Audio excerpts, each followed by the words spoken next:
Kung isa ka sa nagtatanim ng palay, para sa iyo ang video na to. Alam mo ba na hindi ka pwedeng maglagay ng abono ng palay katulad ng 210024 or ammonium sulfate at 4600 or tinatawag nating urea sa panahon na yung palay mo ay nasa pagbubuntis, dahil magpo-focus ang tanim mong palay sa pagpapadahon at pagpapauhay kung gagamitin mo ito. Mangyaring gumamit ng ammonium phosphate, lahukan ito ng 0060 or ng muriate of potash para mapaganda ang bunga nito.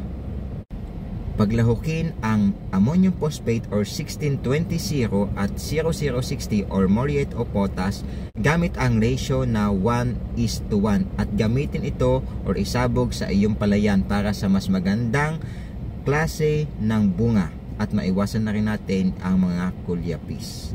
Kung gusto mo ng ganitong klase ng content, i-follow mo na ako.